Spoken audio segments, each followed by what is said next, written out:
Welcome back to the Madison Advisory AI Podcast. I'm your host, Verner Thompson, founder of Madison Advisory AI. This show sits at the intersection of leadership, judgment, and technology. Because while capital and automation increasingly drive decisions, strategic systems still determine whether those decisions actually build trust. Today's conversation focuses on a question the financial industry continues to wrestle with: why trust remains fragile, and what would it actually take to rebuild it. I'm joined by Stephen Davenport, a longtime financial professional and a leading advocate for financial literacy as a form of economic infrastructure. Stephen has spent years working at the intersection of finance, education, and community impact, with a particular focus on how access to financial knowledge shapes opportunity over a lifetime. In this episode, we'll talk about why financial literacy is fundamentally a leadership issue, how trust in financial services is earned rather than marketed, and what responsibility financial leaders carry on beyond their immediate clients. Stephen, welcome to the show. Thanks, Amanda. It's great to be here. To start off, I'd like to start with the moment your thinking really started shifting. Was there a specific experience or accumulation of experiences that made you realize trust and financial literacy were core problems the industry wasn't solving? Yeah, it really happened to me when I started to attend the Federal Reserve in Atlanta used to have a meeting of people who are engaged in financial literacy. And the Fed is not allowed to make contributions or distributions to any charity or any nonprofit, but they will gather people together in their facilities and bring about discussion and networking. And the one thing I learned was this is not a small local problem. This is a national, international, this is a problem that we're all having as a society. I don't think this is, particular to the United States. In fact, I'd say, the numbers are very loud in terms of how much we need help here in this country. 40% of the population doesn't have $500 for an emergency. 65% doesn't have $1,000. And so when you look at that number, it's just a frightening number because we all know that a car breakdown or something, a couple of broken windows in your house because of a storm, everything can add up very quickly, and we're not preparing our population to deal with it. And the problem is it's not because families don't try. It's not because it's just a very difficult topic. When we start talking to our children about money, we were on the board of this nonprofit we started, the ASFIP Foundation, and we asked everyone, how easy is it to talk to your children? And everybody says it's impossible because they look at you as their parent. They don't look at you as this source of financial information, and they don't necessarily want to expand our role in their lives. When they're in their teens, they're looking to minimize the role in our lives. So it's a very hard time because you can have an impact. But so what we decided to do was say, look, we can't get into every, meeting between a family, or we can't get into every school. So why don't we set up videos online that will be a resource for anyone to follow this idea of one of the things, we're all CFAs and we're all people that know a lot about money and investing and finance. And we said, what are the things that you would want if you had an hour to spend with somebody you loved or cared about? What would you tell them? What would you give them as the baseline for, here's what you need to know in order to, manage money well in your life? And I think that at that point, that was a real enlightening moment. What information, because we don't have 8 hours. We don't have 16 hours. We don't have once a month for a year. We have what we have with someone to talk about this, and we've got to be impactful. We've got to give them resources we trust, and we've got to give them information that's going to make their life better. And I look at, all of the people I've met, and I would just say the word that comes to me in terms of how do we succeed with this is partners. You have to look around and find partners and people who are doing similar work and similar resources because everybody wants to help others succeed. We're just going after different groups. And I don't know, I look at financial literacy, and unfortunately, my analogy is still we're trying to put out a forest fire with a garden hose. Hmm. It's not easy. It's going to be difficult, but we're starting to add schools that now teach financial literacy at the high school level and require a one semester course. That's Yeah, now Verner. over 55% of the population in the United States is covered. When I started, it was 14%. So, yes, we're improving and we're doing better. But the next recession, the next big drawdown, the next time when it's going to get really difficult is right around the corner. And so, my message to people is look at yourself, look at where you can do things, and just try to make a difference in any way you can. The Right. simplest thing I say is somebody who's doing good work on LinkedIn and you say, hey, that's a good thing. We met with these students. Give them a like, give them a share, give, give people that little moment that it says, hey, he recognized me. He sees I'm doing good. And that will, lead to the next moment and the next moment. And I think you got to start small, but we got to start. Yeah, a lot of it is partnership, sharing, encouraging others as well. You said we need to start small. You started with, was it with high school students? How did you start the financial literacy program? Yeah, we started Video. to go into local high schools and we said to members, here's a presentation, here's a series of videos, and send them out to the students, hold a session where you go over some of the main points, but made me be there to answer questions. So one of the students at a college session we were at said, I just got my job.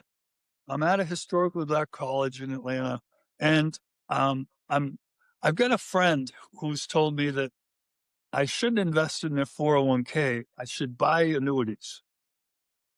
And I was just taken aback by here's this person who's the first person in their family to graduate college, who has a job, who has done all of the hard work to get there. And somebody is trying to sell them on this idea of using annuities instead of getting a company match on a 401k. Like, it isn't just doing the work, it is also avoiding the pitfalls of those around us, understanding how Title Max works, understanding payday loans, understanding that these aren't the choices you necessarily have to make. One of the great things about a group that I work with was that we gave them money to help students get started. And if you start a college savings program for your child, just the fact that you start the program makes you 60% more likely that child is going to go to college. It That's isn't great. that they're going to save all the money for college. It's that it's being communicated.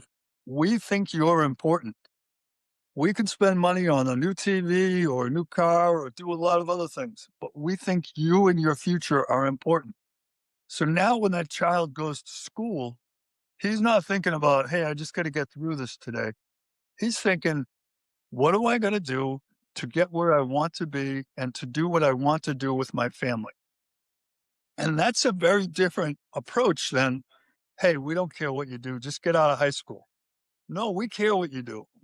And and I think that all of us, to a degree, we start that caring at home, but then we also look around and say, are there people in the community? Are there people at my local church? We had one guy call us from North Georgia and he said, my pastor asked me to have a session for people on budgeting at the church. And so he says, I don't have a presentation. I said, yeah, we have a presentation already built for you. Here it is. And and he says, you know, I went and I met with them and it wasn't a complicated discussion. It was really about how do I get started? Where do I go? What do I do? And and the basic fundamentals. And so you don't have to have the perfect presentation. You don't have to be knowledgeable in all areas of mortgage-backed securities and discounted cash flows. You need to be able to talk to people about money. And Right. I know it's not supposed to be something we do, but it's, I think we all owe it to ourselves to try to have those conversations with people that we care about. And when it comes to financial literacy, what happens economically and socially if people never receive that foundation for our listeners to understand the impact of financial literacy? Um, I think they are going to locate in neighborhoods that are have less financial resources. I think people are going to make bad decisions on purchases and leases and other decisions. So I guess the United States has about 30% of the population with a college degree. About 35% of the population has a 401k prior to last year's legislation. If you look at those numbers, that 35%, they're in good shape. You know, the college degree is going to mean a difference of 200 to 300,000 over the life of your career. So high school versus college going to make a big difference. If your credit score is above average, you're going to save about 100,000 over your life in that process. So these things that you look at and you say, credit score, what's a credit score? Well, there's 4 or 5 factors, but the thing I'd say to people is auto pay. Everything you can auto pay because you're simplifying your life, you're making the likelihood of an error less, or zero, and you're doing something that really doesn't change the fact that you're gonna pay for the electricity, you're gonna pay for the heat, like, you're gonna pay anyway, but this is Yeah. making it easier. And so what I say to people is make the simple choices to do the things automatically, and that way I auto pay some money for my Roth IRA. I auto pay some money for my brokerage account. And guess what? I don't see that money. So therefore, it doesn't get spent ahead of it. Paying yourself first is really the simplest way to think about it. My future and my life is important. Therefore, I'm going to start by paying me and then I'm going to pay my mortgage and the other people in my life. But it's really about people seeing a future and seeing a process that can make their lives better. I think that so many people have grown up in neighborhoods. I grew up in neighborhoods and I saw the payday and the title max people, and I just knew they weren't good. Hmm. Some And people haven't especially made now that with association yet. yeah, with social media, I'm sure it's so much more difficult to get that point across. And there's plenty of other advice being populated, and that's where the Yeah, younger I mean, generation is turning to. meme stocks and Robinhood and some of the other things. I don't think that giving people $1,500 and 60% of people under 21 spent that money on, crypto and other things. Hmm. I don't think that we're approaching this with the right attitude in the media.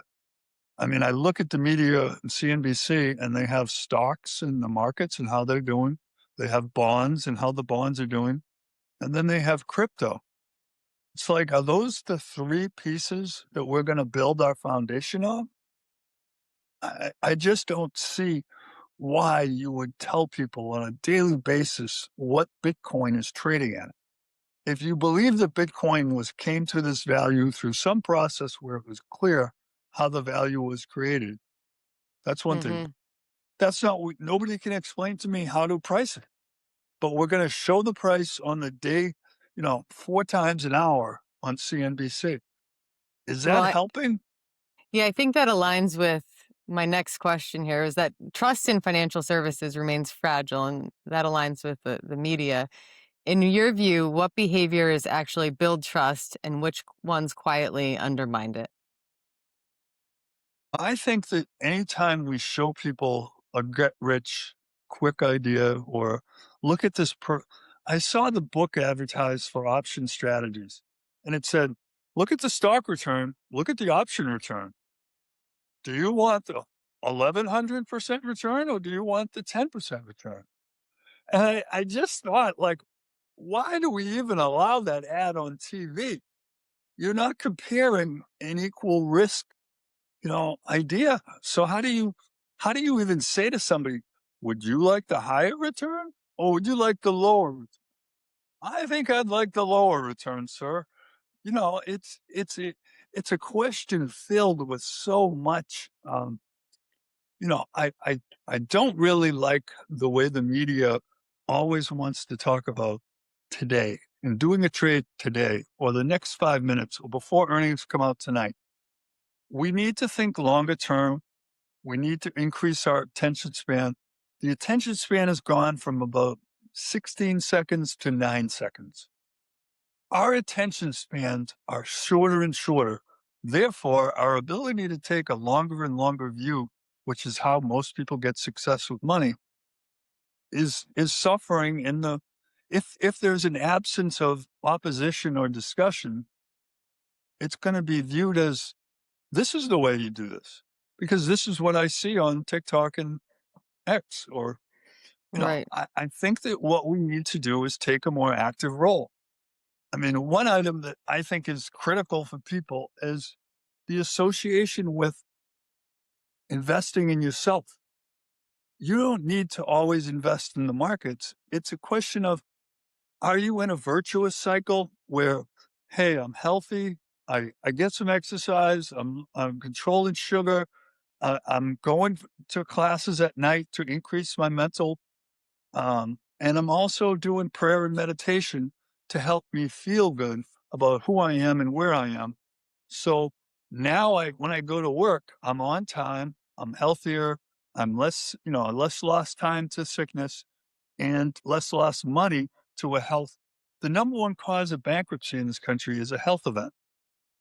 So therefore, what do we do? If we encourage people to take care of yourself first, then all of a sudden I'm healthier, I'm showing up to work, I'm more likely to get a promotion, I'm going to see more increase in my pay. And guess what? I feel good about myself. What is that worth to this?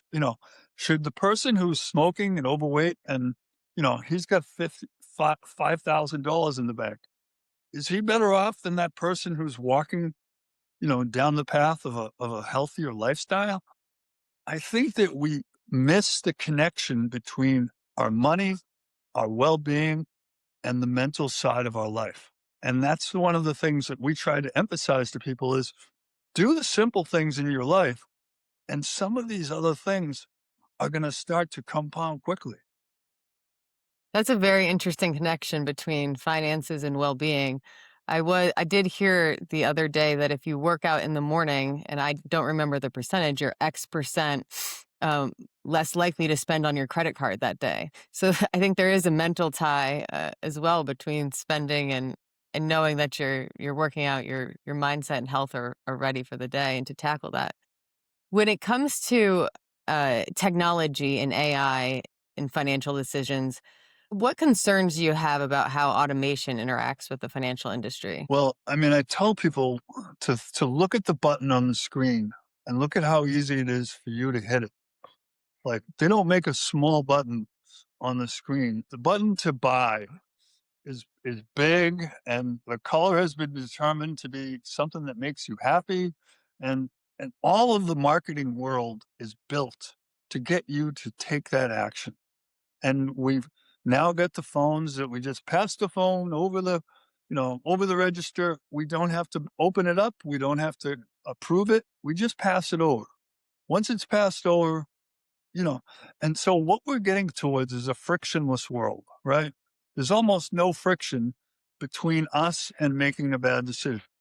So all of the responsibility falls back on the individual.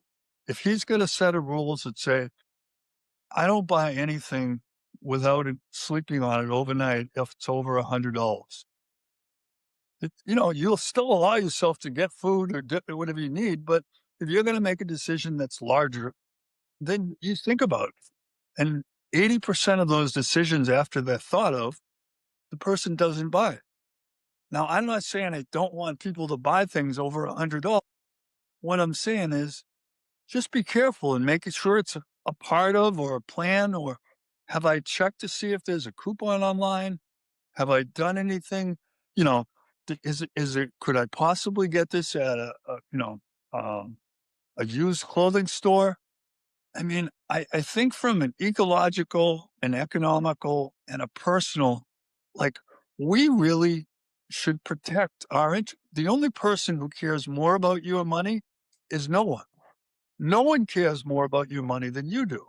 So therefore, I want you to look at this as they're out, they're gonna try to take my money. They're looking for me to spend that money. And I have to make whatever decision's best for me. Do I want to take a vacation? Do I want to do this? Do I want to get a car and stop riding my bike? All of those things are personal. I don't know what they are for you, but I can tell you this. The person online selling you doing a video on how great this sweater looks or how great these shoes are, they care about one thing. You buying those shoes. They don't care about your budget. Just think about who cares about you and what you're trying to do. And when you think about financial literacy in that instance, there's a lot of focus on expenses and savings. How do you translate your discussion on financial literacy to earnings? I think it has to do with that idea about investing in yourself. Because if you think about yourself and you look and you say, how do I get to where I want to be, which is higher? Do I need a certificate? Do I need to go online and take a LinkedIn class on, Python programming? There's things that you can do to make your human capital better. Your human capital is going to work for 45 years. And, let's say the overall lifetime earnings are $5 million. When you look at that and you say, hey, I've got $5 million ahead of me. And if I do really well, it might be six. And I might be able, and then you start to think about how do I get from where I am to where I want to be? And how do I do it in a way that's, my company is going to pay for my education? Great. You know what I mean? Like, there are things out there that you can either, like, free money in a 401k. How could a person not take free money? I mean, I get 2%, they give me 2%, Mhm. 100% return day one. I mean, that's pretty hard to see that we still have participation rates on matching programs of around 50 or 60%. Yeah, that is That doesn't surprising. make sense. Mhm. So I'm not asking people to discover the next Broadcom or Nvidia. All I'm asking people is just start to be careful with how you spend and how you think about your money, and make sure it's according to your plan and nobody else's. No one else's money or what they did with their money is relevant in your discussion. The one thing I'd say that we learned is when you talk about doing a budget, you're about 50 or 60% chance of doing it. When you share that budget with somebody else and they share their budget with you, the likelihood of success goes up to 85%. Yeah. So writing the budget versus thinking about a budget gets you to 50, 60, and getting you to 85% successful. Share it with a friend. I mean, everybody is going through this life together with a lot of the same challenges. I had one person come up to me and said, I started saving and then I just got defrauded by a credit card. Somebody got my information and they took the $600. They used my card for my limit of $600. And now, I'm out $600. It took me almost a year to save that. It's real easy to find people to try to take advantage of, but we've got to look at ourselves and say, Davenport and Co. or Thompson and Co. needs this money for this. And this is how we're going to allocate it this year. And I'm a little nervous about markets. So instead of me putting it in 80% in stocks, I'm going to go 50-50 this year. Right. I have an idea. I want to spend this money on a down payment on a home. It really becomes try to think about your life and controlling it in all the ways you can. And increasing revenue, to start your question, is one of the great ways to make your life better. Um, it makes you better because you now have more experience and you're worth more. And guess what? As you move between jobs, people will start to say, hey, look at all the things he did while he was working there part time on his own to get more skills. Is that the type of person we want to have? Or do we want to have the person who, has a record of being late and out for health reasons?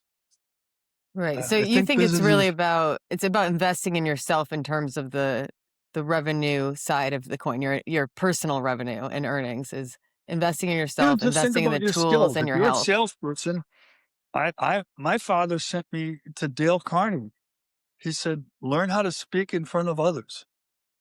And I didn't feel like going, you know what I mean? One night a week for 10 weeks. But you, I invested the time, I invested the energy. I don't know if I got anything out of it. I think I did. But my whole point is if you're finding yourself struggling at a job because I lack this skill, take a PowerPoint class. Because you know what I mean? You want to get better at something, you can do it. I mean, I think Mhm. that's the problem is the reason people hesitate, and when they hesitate and they don't just act, they then become frozen with a fear of it's not going to help me anyway. It's not going to work. And my thing is give it give it some time, give it some effort, and I think you'll benefit from that type of work. And even with technology these days, the access to information is so great that there is the opportunity to learn, to develop, to get the extra certificate, if you will, even remotely. So I think the opportunity is there for everyone to invest in themselves. When you were speaking about earlier about the individual who lost money that got onto this next question about the financial crisis, how did the financial crisis change how you viewed responsibility in finance? Um, Look, I think that when we look at the systems and the government entities as a whole, we don't have a policy on financial literacy. I've asked one Federal Reserve Bank this, and they said our view of financial literacy is producing economists who can do research on a complicated market. I said that doesn't really help the guy on the street, does it? Like we need to make financial education a part of what we consider to be the overall education of a person. Some people say it's not included in the standard idea of a college prep course. I'd say before you go to college and you start to take loans, you should understand how a loan works and how it's gonna, Right. how going to one college, going to a community college for 2 years and then a regular college for 2 years takes your overall cost, in-state tuition, cuts it, way down, less than half.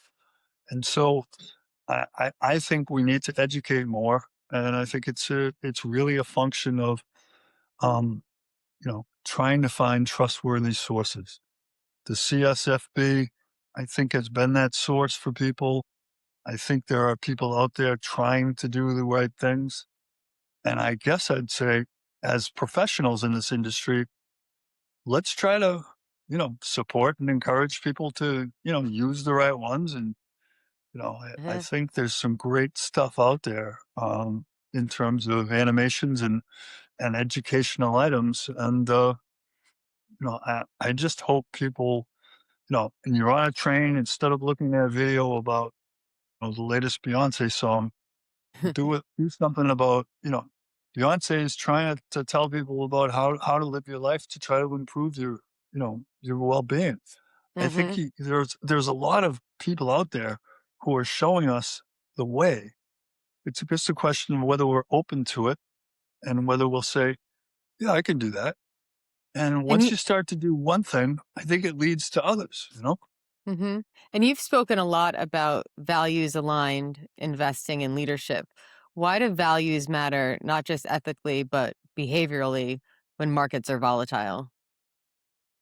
I think that when we look at how we react and how we act, it's important that we say why we feel the way we do and why we do what we do. And I have found, the reason I got into financial literacy was I had cancer in 2008, because I was working on a team that we were trying to get our clients to hedge, and the management decided not to do it. And so I was very frustrated. And so when I got done with cancer, I said, I've been a pretty good father, a pretty good brother, a pretty good son, but I haven't really done much for the community. And so I guess I'd say, don't wait till something happens to you before you realize that this could be a great way for you to get, some energy and some real excitement in your life because you're helping people. And I think that there's plenty of people out there who need help. And there's plenty of organizations that you can help with. If Mm, there's not one, create your own. I saw that you did, one with PTSD. I mean, I have a yes. friend who's very active in helping veterans. I'd like to connect you. It, That would be it's great. it's really about it's really about looking what's in common with people, not what you disagree with. If we could all just say, "Hey, they have a young child, I have a young child. Why don't we talk about how difficult it is to get them to go to bed?" Or, how do we how there's not like a magical button we press that says, "Hey, I'm a good person." You just try to do the best you can with the time and energy you have. And I look at it in terms of your values are really different, whether you're, you know, Indian or whether you're Chinese or whatever your nationality, whatever your religion, whatever your background and your experience is unique, and bring that uniqueness. I'll tell you one story, and this will probably be my last, which is I think that we had a set of videos that we promoted on Facebook, and one day we promoted this video on um, budgeting, and a person wrote in the response and said, "This is great. Everyone in the parish should read it." And then I looked, and it was this Ethiopian minister in Athens who had only been in the country for a year or two. But I looked at all of his followers were in his parish, and I said, "Here's a group of people who have someone leading them in a spiritual way, but I don't know how, as a leader in a college or a leader in a church, everyone's financial well-being is important to everyone. Like if that church suddenly helps its members become better financially, wouldn't the ability of them to the collection and everything else be more vibrant if those people had more resources? Right. Wouldn't the college be better if its students went out and not only had the ability to get a job, but the ability to save, budget, and invest some of the proceeds of that job? Wouldn't they then Right. be able to say, "Hey, I think I got an extra $100. I'm going to give it to the school that helped me get where I got"? It really is in everyone's interest. And I guess I believe it should be obvious, all raising tide raises all boats, but Yeah. it's, I think if I could say one thing that I find to be a mentality change that I would love to see in the markets is the shareholder mentality versus the stakeholder mentality. Shareholder mentality says all I care about is the price of the stock. The stock's going to do whatever it has to maximize its return. And that's what we should focus on, shares of the stock and doing everything we can. The stakeholder mentality says the shares of the stock are very important, but so are the employees, so is the community, so is the environment that we operate in. It's a very different approach. And I look at Microsoft and I say, "Hey, they convert old cargo containers into homes for the homeless. They give money to local nonprofits. They give all equipment is free, all software is free." I think that when we look at that, we're going to say, "Hey, not only running a company that adds a lot of value when the price goes up, they're also doing good things." And I think that Yeah. somehow we need to say with our capital, I love what you're doing as a company in the share price, but I really am holding the shares because I like what you do as a stakeholder in the community. I love that common theme throughout is that really promoting each other, recognizing each other, and the stakeholder mentality versus the shareholder mentality that shines through in all of the answers that you've provided. And I love that. To close out our session, I'd love to ask you a few rapid fire questions for our listeners as practical All takeaways. right. Just don't make them too hard because I'm not that. I'm kind of old and I'm a little slow. We'll see. What is one financial habit that creates immediate leverage? Budgeting. W- Where your money's going, you'll get rid of things that are wasted and you'll put it towards the resources and things you believe in. What is one misconception leaders have about money? I think people are more interested in security and safety as well as money. So I think that when we talk about our culture being money focused, I think what we're really focused on is security. And I think that most people, if you ask them, can I make 100,000 this year and I don't know if I have a job or I'll make 80,000 for the next 5 years, I think I know what they would choose, you know? Do. And what is one responsibility financial leaders owe society beyond clients? I think they should always be looking at their community today as one element, but like my thing is, what about the next generation? What are you doing to help educate the children of the people who are your clients? And then what are you doing to help educate the people in your community? Because I think that volunteering at a local church as an advisor, I don't think you're looking for clients. I think what you're doing is helping them grow and maybe they eventually become a client. But I think what you really should focus on is just that feeling of doing good for others. And if you walk away with, I'm not trying to get business here. I'm just trying to, help these people get some of the things they want in their life. And look, Georgia State is a school I work with a lot. They have almost 40% of the students are first time college. How do we expect them to know how to interview, to know how to get themselves ready, to know how to decide between different career options? Their parents never did it. So therefore, I mean, I think that when we look at people, look at their journey and try to say, is there something I can help you with or somebody I can have you have lunch with or coffee with who is similar to you and would give you that, comfort. And I think mentorship is the word, but I get I think of everyone as, you should be a mentor to everyone, not just one person a year, you know? Right. So the overall thought of giving back for the purpose of giving back and no further uh, Yeah. influence And or if you anything if else, you that don't makes enjoy it sense. or you don't feel it's right, find another way. You know what I mean? Hmm. Like I think that planting flowers at the grains of the unknown soul. I think there's a lot of ways for you to do something, and you walk away saying it was exercise. I felt good, and maybe somebody appreciates it. But I think that if we're always waiting for the pat on the back, we're not going to get it. So rather set your expectations low, and then when something happens and it does get some attention, that's great. But it wasn't the fundamental reason you started. What you're starting to do is there a way? So this goes back to my cancer thing. Is there a way, if I was to die tomorrow, would I say I felt good about who I was and how I treated? And I said, yeah, I feel good about how I treated some people, but I probably could have done more to young students, helping them out. And so that's what I got into, and that's how I got into financial literacy. I think that's a great takeaway. And Stephen, I appreciate this thoughtful conversation. And thank you for the work that you're doing and sharing your perspective, especially during your journey and your cancer journey, the perspective you bring to financial literacy and the concept of giving back for giving back only.